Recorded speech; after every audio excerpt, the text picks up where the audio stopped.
At least 14 countries' imports are set to face steep blanket tariffs starting the 1st of August.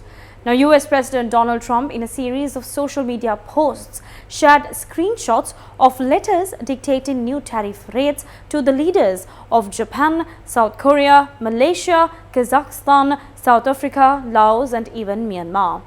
Later in the day, he shared another set of 7 letters to the leaders of Bosnia and Herzegovina, Tunisia and Indonesia, Bangladesh, Serbia, Cambodia and even Thailand. Goods imported to the US from Japan, South Korea, Malaysia, Kazakhstan and Tunisia are now set to face 25% tariffs according to the letters Trump posted. South African and Bosnian goods will be subject to a 30% US tariff and imports from Indonesia will be hit with a 32% excise duty. The president's letter said Bangladesh and Serbia are both at 35%, while Cambodia and Thailand are set for 36% tariff rates. According to the letters Trump posted on Truth Social, imports from Laos and Myanmar will face a 40% duty. The letters are the first to be sent before Wednesday, the day his so-called reciprocal tariffs on dozens of countries were scheduled to snap back to the high levels he had announced in early April.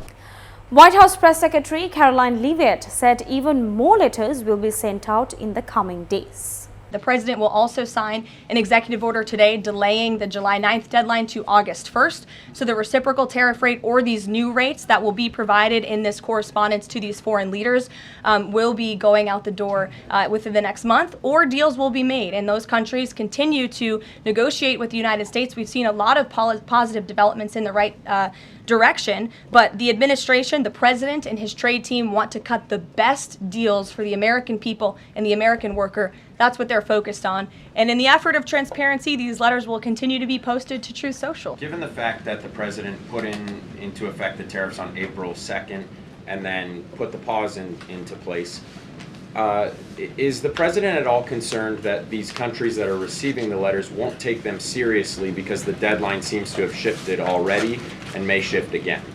They will take the letters seriously because they have taken the president seriously, and that's why the president's phone, I can tell you, rings off the hook from world leaders all the time who are begging him to come to a deal. And this administration is working hard to ensure those deals are in the best interest of the American people. And this delay, again, is in the best interest of the American people, and you all will continue to see these letters released on the president's Truth Social.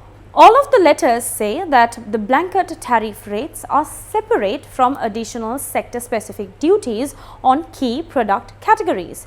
Now, the letters also say goods transshipped to evade a higher tariff will be subject to that higher tariff. Now, transshipping in this case appears to refer to the practice of transferring goods to an interim country prior to their final shipment to the US in order to skirt tariffs. The former letters assert that the new tariff rates are necessary in order to correct for persistent US trade deficits with the 14 countries. Trump, an avowed tariff fan and a skeptic of free trade deals, regularly points to those deficits as evidence that the US is being taken advantage of by its trade partners. Not all of the countries targeted Monday have large trade surpluses with the US. Monday's letters preemptively warned the 14 countries not to respond to the new US tariffs by imposing retaliatory duties on their own imports of American goods. After Trump imposed his 3-month reciprocal tariff pause in April, his administration claimed that it could strike as many as 90 deals in 90 days. But as that pause was set to expire, the US has announced only broad frameworks with the United Kingdom and Vietnam, as well as a preliminary agreement with China.